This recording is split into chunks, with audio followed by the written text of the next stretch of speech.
Help support AMTV by becoming a patron, an AMTV staff member, and following us over on Twitter. As technology develops and expands over the years, industry professionals, as well as those responsible for handling or selling said tech to consumers, need to be kept up to date with reliable and detailed information. In the realms of television, particularly in the latter half of the 20th century, technology was changing all the time. In 1960, you had your choice of either the BBC or ITV, with programmes shown exclusively in black and white. But just 10 years later, in 1970, you now had 3 channels to choose from, with all of them beginning to offer a full-time colour service. The jump to colour television was a massive technological leap for the UK, one which required years of careful planning, partly to ensure the transition was a success, but also so that the millions with monochrome receivers, who would be unable to upgrade immediately for one reason or another, wouldn't be left in the dark. But beyond the typical consumer, colour television would mean in many cases a radical overhaul in much of the equipment used to transmit everyone's favourite programmes into their homes. In the wake of such change, the Independent Television Authority, as it was known then, decided that a specialist segment was necessary, one designed not for the millions of regular viewers, but specifically for those working in the radio and television trade. This led to the birth of engineering announcements.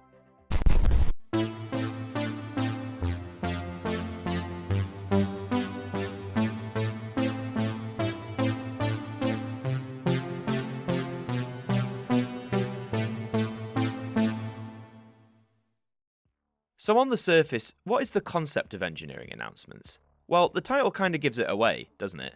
These were short programmes, often around 10 minutes in length, dedicated to informing those within the industry about new developments or updates regarding topics such as new transmitters and relays, where they were being set up, how many people they would serve, and what kind of TV aerials potential customers would need. Throughout its run, its remit expanded from being solely dedicated to just announcements and updates, and would end up showcasing featurettes, again with focus on the television trade and all the jargon and terms that come with it. These could be retrospective features, such as the fond farewell to 405-line television at the end of 1984, or the exciting new developments of satellite television, as more and more people were purchasing the needed dishes towards the end of the 1980s. It also discussed and highlighted what was at the time exciting new technological features that would one day become standard in our TVs at home, such as surround sound and high definition. The first instalment of engineering announcements was transmitted on Monday the 23rd of November 1970 across the ITV network. It aired in a morning time slot around 9:45 AM, and keep in mind, 24-hour broadcasting was a decent pipe dream. In those days, the main channels, namely BBC One and ITV, would start up around this time in the morning, before sometimes closing at midday and then starting back up for the afternoon and evening lineup. Given that engineering announcements wasn't necessarily made for the general public's consumption, it wasn't advertised in TV Times, the listings magazine that catered for the ITV network. It also wasn't advertised on ITV itself. When looking at the forthcoming schedules, and even by the time teletext was introduced, you couldn't find it there either. This was because engineering announcements was a ghost programme, one that would seamlessly slot into the earliest portion of the ITV schedule, a time where most people wouldn't even believe the other side to be on air. Of course, this didn't mean that you couldn't watch it all together. I can imagine tons of people switching on their tellies early in the morning, only to be surprised when instead of a test card or a nice piece of music, they would be greeted to a presenter discussing the latest developments in transmitters, relays, and all other such fascinating pieces of the television industry.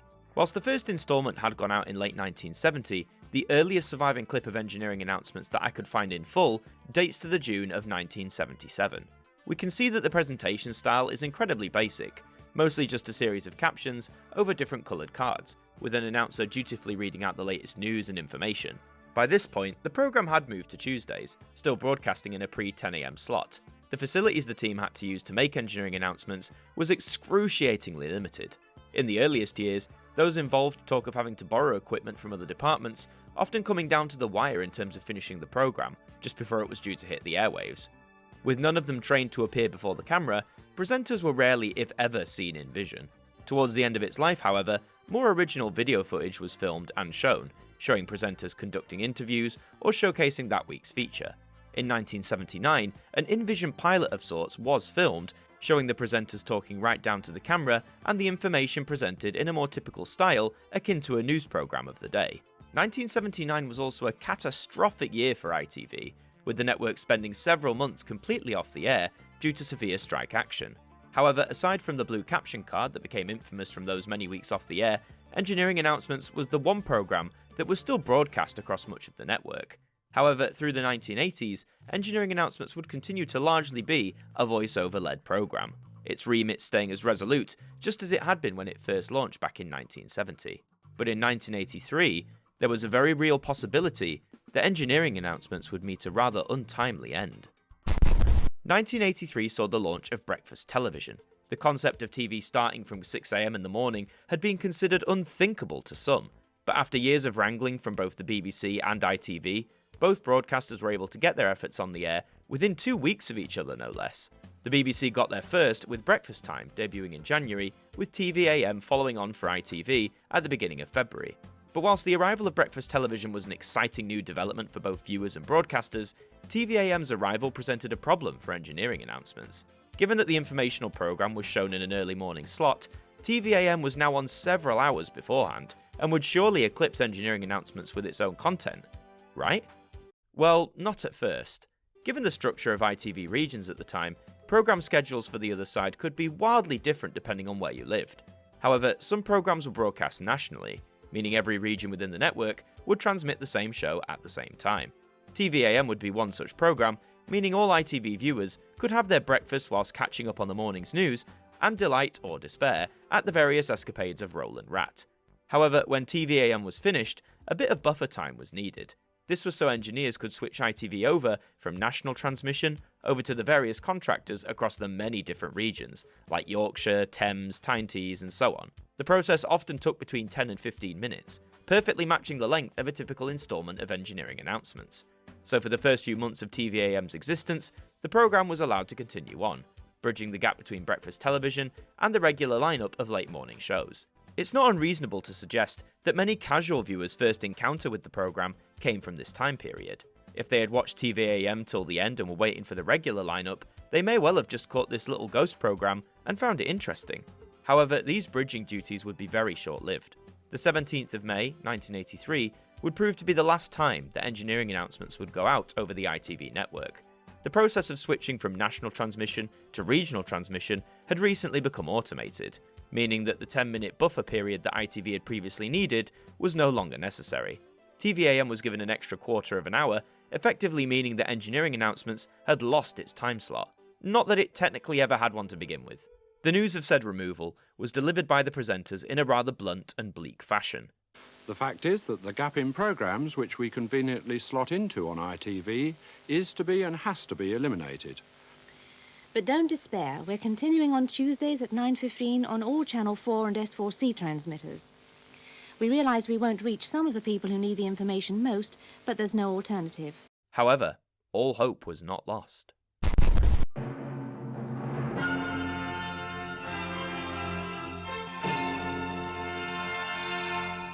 Good afternoon. It's a pleasure to be able to say to you, welcome to Channel 4. November 1982 saw the arrival of Channel 4 and S4C, the latest terrestrial broadcasters to appear in the UK. Falling under the remit of the Independent Broadcasting Authority, or IBA, Engineering Announcements would now have a new home on the 4th channel. In a lucky strike of continuity, it maintained its regular slot of Tuesday mornings, airing at around 9:15 AM. The concept or formula of the programme wasn't changed, the delivery of key information and updates remaining the core focus. However, keep in mind, by the time Engineering Announcements made its debut on the new broadcaster, Channel 4 was only 6 months old. There were still many areas of the UK that were not able to receive the channel just yet, due to existing relays and transmitters needing updates, or for new ones to be built entirely. This meant that some dealers or industry professionals working in the trade would now not be able to tune in to their favourite programme. At least, not for now, a fact dutifully acknowledged by the presenters in the first edition to go out on Channel 4. And even though this transmission no longer penetrates the parts the 4th channel cannot reach, dealers and riggers already watching us may well be concerned about any other transmitters on their patch. So we'll continue to announce Channel 4 and S4C transmitters as they are commissioned.